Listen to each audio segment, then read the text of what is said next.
अस्सलाम वालेकुम रहमतुल्लाहि वबरकातुहू। आप देख रहे हैं टॉप 10 विद GNM और मैं हूं गुलाम नबी मदनी।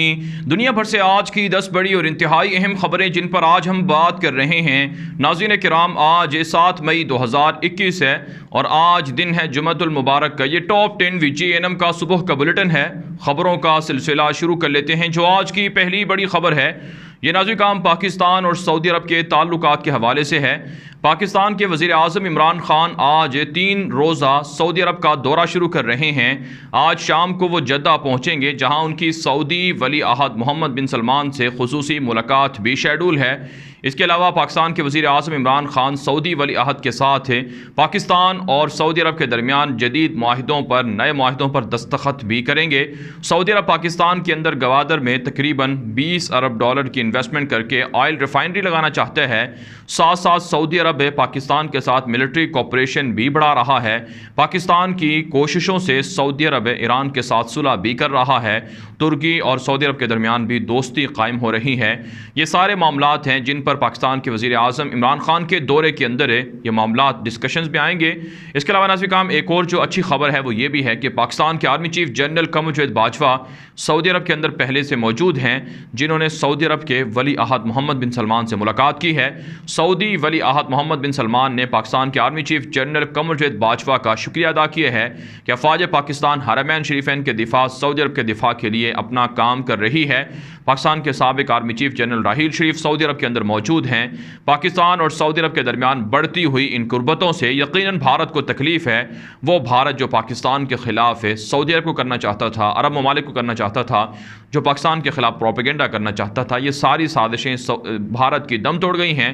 सऊदी अरब, UAE और दीगर अरब ममालिक पाकिस्तान को अपना एक अच्छा करीबी दोस्त मुल्क समझते हैं और पाकिस्तान के साथ राबते रखने में अपना फ़ख्र समझते हैं।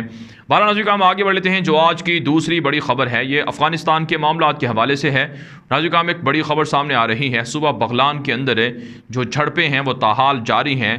काबुल फोर्सेस दोबारा से तालिबान पर हमला करने की कोशिश कर रही है। इस हवाले से तालिबान के ख़िलाफ़ काबुल फोर्सेस ने दावा किया है कि उन्होंने नए फ़ौजी दस्ते भेजे हैं ताकि तालिबान पर हमले किए जाएँ।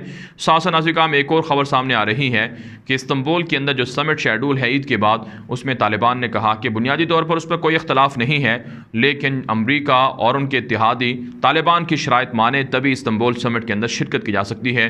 साथ नाज़रीन काम इत्तलात सामने आ रही हैं कि नेटो अमरीका अपने फ़ौजी अड्डे खाली करके काबुल फोर्सेस के हवाले कर रहा है, लेकिन तालिबान की कार्रवाइयाँ भी बढ़ रही हैं। तालिबान की ताज़ा कार्रवाइयों के अंदर काबुल फोर्सेस के 30 से ज़ायद अहलकार हलाक जबकि 50 से ज़ायद अहलकार सरेंडर हुए हैं। अफ़गान तालिबान काबुल फोर्सेस के ज़ख्मी कैदियों को अमीरुल मोमिनीन की हिदायत पर रिहा भी कर रहे हैं, जबकि निहत्ते शहरियों पर काबुल फोर्सेस की वहशियाना बमबारी भी जारी है। आगे बढ़ने को हम जो आज की तीसरी बड़ी खबर है ये नाज़रीन काम मकबूजा कश्मीर से है। मकबूजा कश्मीर के अंदर मकबूल तरीन हुर्रियत लीडर मोहम्मद अशरफ सहराई की नमाज जनाजा अदा करके उन्हें आबाई इलाके के अंदर दफन कर दिया गया है, लेकिन भारतीय फोर्सेस ने इस कदर पाबंदियाँ लगाईं और इस कदर सख्तियाँ की कि लोगों को यहाँ तक कि अजीज़ व अकारिब को भी जो आखिरी जो रसूमात होती हैं उनमें शिरकत की इजाज़त नहीं दी गई और जनाजे के अंदर भी और इसी तरह से उनकी तदफीन के अंदर भी इजाज़त नहीं दी गई है, जो भारतीय फोर्सेस की बदतरीन दरिंदगी और इंसानी हकूक़ की वायलेशन की मिसाल है। इसके अलावा नाज़रीन काम ताज़ा खबरें सामने आ रही हैं कि आज कश्मीर भर के अंदर नमाज जुमा के मौके पर कश्मीरियों ने मकबूल तरीन हुर्रियत लीडर मोहम्मद अशरफ सहराई को खराज अकीदत पेश किया है और जगह जगह पर पोस्टर एहतजाज देखने में आया है। कश्मीरियों ने जो भारतीय फोर्सेस की दरिंदगी है उसे रोकने का मुतालबा भी किया है। माह मुकद्दस के अंदर 8 कश्मीरी नौजवान अब तक शहीद हो चुके हैं। भारतीय फोर्सेस के खिलाफ मुजाहिदीन के हमले भी जारी हैं। ताज़ा कार्रवाइयों में एक भारतीय फौजी हलाक जबकि 3 भारतीय फौजी जख्मी बताए जा रहे हैं, जबकि भारत की फोर्सेस ने 4 कश्मीरियों को भी गिरफ्तार किया है। वाराणसी का हम आगे बढ़ लेते हैं। जो आज की चौथी बड़ी खबर है ये भारत और यूरोपीय ममालिक के ताल्लुकात के हवाले से है। नाज़रीन काम इस हवाले से भारतीय मीडिया दावा कर रहा है कि इंडिया और यूरोप के दरमियान तकरीबन 8 साल के बाद जो ट्रेड के हवाले से मुज़ाकरात हैं वो शुरू हुए हैं। इस हवाले से नरेंद्र मोदी ने यूरोपीय मालिक को कहा है कि जो भारत की अशिया हैं उन्हें यूरोपीय मंडियों तक पहुँचाया जाए।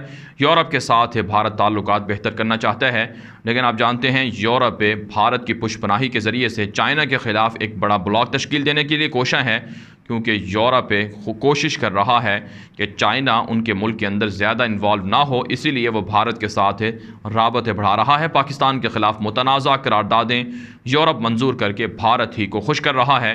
पाकिस्तान ने यूरोप के ख़िलाफ़ शदीद तनकीद की है।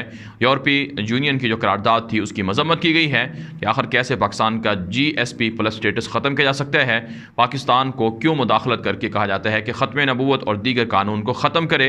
ये पाकिस्तान की आज़ादी के ख़िलाफ़ है और पाकिस्तान की सलामती के ख़िलाफ़ है। नाज़रीन काम आगे बढ़ लेते हैं। जो आज की 5वीं बड़ी ख़बर है ये नाज़रीन काम तुर्की, सऊदी अरब और मिस्र के बाहमी ताल्लुकात के हवाले से है। नाज़रीन काम सऊदी अरब का दौरा करने जा रहे हैं तुर्की के वज़ीर ख़ारजा तशाउश ओगलो, जिसका मतलब ये है कि सऊदी अरब और तुर्की के दरमियान ताल्लुकात बहाल हो रहे हैं जो जमाल खाशोगी कत्ल के बाद ख़राब हुए थे। तैयब उर्दगान भी 2 बार किंग सलमान को फ़ोन कर चुके हैं और अब एक हाई लेवल डेलीगेशन तुर्की से विज़िट करने जा रहा है सऊदी अरब का, ताकि ताल्लुकात को बेहतर किया जाए। इसके अलावा नाज़रीन काम मिस्र और तुर्की के दरमियान जो मुज़ाकरात हुए हैं 8 साल के बाद, उनका एलामिया जारी किया गया है, जिसमें कहा गया है कि मिस्र ने कुछ शराइत रखी हैं तुर्की के साथ कि उन पर तुर्की अमल करे तभी ताल्लुकात बहाल होंगे। लेकिन तुर्की ने कहा है कि बाहमी ताल्लुकात दोनों मुल्कों के मफाद में हैं, जो गैर जानिबदार शराइत हैं उन पर अमल किया जाएगा, लेकिन खामखा की जो रुकावटें हैं उन्हें दूर करना चाहिए। अच्छी बात है नाज़रीन काम, इस हवाले से ना सिर्फ तुर्की अच्छा इक़दाम कर रहा है कि मिस्र के साथ, सऊदी अरब के साथ और दीगर जो मुसलमान ममालिक हैं जिनके साथ इख्तलाफात हैं उन्हें मुज़ाकरात के ज़रिए से हल कर रहा है।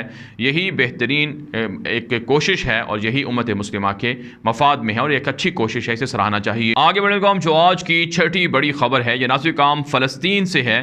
ताज़ा तरीन खबरें सामने आ रही हैं। फ़लस्तीन के अंदर इसराइली फोर्सेस का जुल्म जारी है।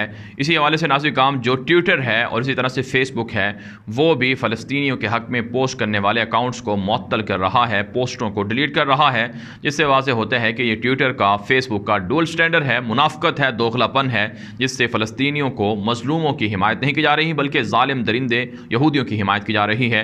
इसके अलावा नाज़रीन काम एक और बड़ी खबर सामने आ रही है कि इसराइल की खुफिया एजेंसी मोसाद के चीफ ने दौरा किया है बहरीन का।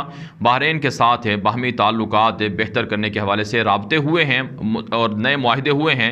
इस हवाले से मोसाद ने यकीन दहानी कराई है कि बहरीन के साथ मिलकर ईरान के बढ़ते हुए जारहाना कार्रवाइयों के ख़िलाफ़ मुश्तरका स्टांस अपनाया जाएगा, मौक़िफ़ अपनाया जाएगा। और साथ साथ ये भी कहा गया है कि मोसाद बहरीन को हर तरह की खुफिया इंटेलिजेंस मालूमात भी फराहम करेगा। इसके अलावा नाज़रीन काम एक और ख़बर सामने आ रही है कि 5 यूरोपीय मालिक हैं जिन्होंने इसराइल से मुतालबा किया है कि वो वेस्ट बैंक के अंदर यहूदी आबादकारी को रोक दे, इससे फ़लस्तीनियों के हकूक़ पामाल हो रहे हैं। आप जानते हैं मुसलसल यहूदी मुसलमानों के घरों पर, ज़मीनों पर हमला करके कब्ज़ा कर रहे हैं और यहूदी आबादकारी में इजाफा कर रहे हैं। आगे बढ़ने को हम जो आज की 7वीं बड़ी खबर है ये नाज़रीन काम इराक़ से है। ताज़ा तरीन खबरें सामने आ रही हैं कि गुज़श्ता 6 रोज़ के दौरान 3 बार इराक़ के अंदर अमरीकी फ़ौजी अड्डों पर रॉकेट हमले हो चुके हैं, मिज़ाइल हमले हो चुके हैं। कहा जाता है जो मिज़ाइल मारे जाते हैं उन पर जनरल कासिम सुलेमानी की और अबू महदी मुहंदिस से जो हशदुश्शाबी के एक कमांडर थे उनकी तस्वीर लगी होती हैं, जिनका मतलब ये है कि ये हमले जो ईरान नवाज मुसल्लह तंजीमें हैं वो कर रही हैं। अमरीकियों को इराक़ से निकालने का मुतालबा ज़ोर पकड़ रहा है, इसी मकसद के लिए हमले के जा रहे हैं। लेकिन अमरीका ने कहा है कि ईरान की जो पुष्पनाही जिन जमातों को हासिल है उनके ख़िलाफ़ अमरीका अटैक करता रहेगा और इराक़ी हुकूमत की मदद भी की जाती रहेगी, जबकि जो मुसल्लह तंजीमें हैं वो मुस्तफ़ा काज़मी के कुछ इक़दामात हैं उनके भी ख़िलाफ़ हैं। इसके अलावा नाज़रीन काम एक और ख़बर सामने आ रही है। ये ख़बर सूडान से है। सूडान के आला अहदेदार ने कहा है कि इथोपिया ने जो डैम बना रखा है जिससे सूडान के दरियाए नील का और इसी तरह से मिस्र के दरियाए नील का पानी भी ज़ब्त हो रहा है, ये काबिल मज़म्मत अमल है, इस पर कोई कंप्रोमाइज़ समझौता नहीं हो सकता है। अमरीका कोशिश कर रहा है कि सूडान, मिस्र और इथोपिया के दरमियान मामला हल हो जाएँ, लेकिन हल नहीं हो रहे हैं और हालात जंग की तरफ तरफ बढ़ते हुए नजर आ रहे हैं। नाज़रीन आगे बढ़ लेते हैं। जो आज की 8वीं बड़ी खबर है ये कतर से है। नाज़रीन कतर के वज़ीर ख़जाना को गिरफ्तार कर लिया गया है। इस हवाले से खबर सामने आ रही है कि करप्शन और बदनुमानी के इल्ज़ामात थे, जिसकी वजह से ना सिर्फ वज़ीर ख़जाना को मुअत्तल किया गया है बल्कि उन्हें गिरफ्तार भी कर लिया गया है। आप जानते हैं कुछ अरब रियासतों के अंदर करप्शन के केसेस बढ़ रहे हैं, जिसके बाद इन अरब रियासतों में जो करप्ट लोग हैं उनके खिलाफ घेरा तंग किया जा रहा है और उन्हें गिरफ्तार कर कर सजाएं दी जा रही हैं। इस हवाले से सऊदी अरब के अंदर सबसे बड़ा इक़दाम किया जा रहा है, जहां अब तक सैकड़ों लोग गिरफ्तार होकर जेलों में जा चुके हैं और उनसे लूटा हुआ पैसा भी सऊदी अथॉरिटी ने हासिल कर लिया है। नाज़रीन आगे बढ़ लेते हैं। जो आज की 9वीं बड़ी खबर है ये मालदीव से है। नाज़रीन मालदीव के साबिक सदर हैं मोहम्मद नशीद उनका नाम है, जो एक मुंतखब जमहूरी सदर थे एक जजीरा नुमा मालदीव के मुल्क के। उन पर हमला हुआ है, जिसके नतीजे में वो काफ़ी ज़ख्मी हुए हैं। पाकिस्तान ने इज़हार ताज़ियत किए है, लेकिन कहा जाता है कि मालदीव के अंदर हालात को ख़राब करवाने के पीछे भारत का हाथ है। भारत की खुफिया एजेंसी रॉ अपने मफादात के अदम हुसूल की सूरत में वहाँ के लीडरों को टारगेट कर रही है, वहाँ के हालात को ख़राब कर रही है, ताकि खाना जंगी हो और मालदीव जैसा एक इस्लामी मुल्क इस खाना जंगी का शिकार हो और वहाँ अमन व अमान ना हो सके। इसलिए भारत की साजिशों को जो पड़ोसी मुल्क हैं उन्हें देखना होगा और पाकिस्तान के साथ राब्ते मजीद बढ़ाने होंगे। आगे बढ़ने को हम जो आज की 10वीं बड़ी खबर है, यह नाज़रीन फ्रांस और बरतानिया के दरमियान बढ़ती हुई कशीदगी और इसी तरह से रूस और नेटो के दरमियान बढ़ती हुई कशीदगी के हवाले से है। एक बड़ी खबर सामने आ रही है कि फ्रांस और बरतानिया की नेवी के दरमियान एक जजीरे में मुठभेड़ हो चुकी है, जहां पर इतलात मौसूल हो रही हैं कि बरतानिया के जंगी बाहरी जहाज़ों को रोकने के लिए फ्रांस ने ख़तरनाक जंगी बाहरी जहाज़ रवाना किए हैं। दोनों मुल्कों के दरमियान जो समुद्री हदूद हैं उस पर शदीद इख्तलाफात हैं। इस हवाले से हालात मज़ीद बिगड़ते हुए नज़र आ रहे हैं, लेकिन यूरोपीय मालिक ने कहा है कि फ़्रांस को बरतानिया को तहम्मुल का सामना करना चाहिए, तहम्मुल का मुज़ाहरा करना चाहिए और इस जंग को, इससे कशीदगी को जंग की तरफ नहीं लेकर जाना चाहिए। नाज़रीन सामने आ रही हैं कि नेटो ने इल्ज़ाम आयद किए हैं कि अब भी जो रशिया की हज़ारों फ़ौजें हैं वो यूक्रेन के बॉर्डर पर मौजूद हैं। यूक्रेन की जो सलामती है, जो उसकी आज़ादी है, उसे ज़ब्त करना चाहते हैं, उसे छीनना चाहते हैं रशिया वाले। लिहाजा नेटो ख़बरदार करता है कि हमारे इत्तेहादी यूक्रेन को तंग ना किया जाए और रशिया अपनी फ़ौजें वापस निकाले, वरना नेटो रशिया के ख़िलाफ़ बड़ा इक़दाम उठा सकता है। आप जानते हैं यूरोप का ये इल्ज़ाम है और मौक़िफ़ है कि रशिया उनके मुल्कों में जासूसी करता है। इसी हवाले से रूस के कई सफ़ीरों को, डिप्लोमेट्स को यूरोप के ममालिक के अंदर से निकाला जा चुका है। पाबंदियाँ भी रशियन एम्बेसडर्स पर, डिप्लोमेट्स पर लगाई जा चुकी हैं, इदारों पर, कंपनियों पर भी। लेकिन इसके रद्द-ए-अमल में रशिया ने भी जो यूरोप के ममालिक के डिप्लोमेट्स हैं या एम्बेसडर्स हैं या इदारे हैं, कंपनियाँ हैं, उन पर भी पाबंदियाँ लगाई हैं। यूँ यूरोप और रशिया के दरमियान सर जंग बाकायदा बढ़ती हुई नज़र आ रही है। नाज़रीन दुनिया भर से थी आज की 10 बड़ी खबरें। इन खबरों के हवाले से आपकी क्या राय है? अपनी राय कॉमेंट के जरिए से ज़रूर हम तक पहुँचाएँ। मज़ीद खबरों के लिए आप हमारे ट्विटर अकाउंट सुनिए मेरे आगे ग़ुलाम नबी मदनी और हमारे नए फेसबुक पेज ग़ुलाम नबी मदनी को फॉलो कर लें। आज के लिए इतना ही, इजाज़त दीजिए। अल्लाह हाफ़िज़।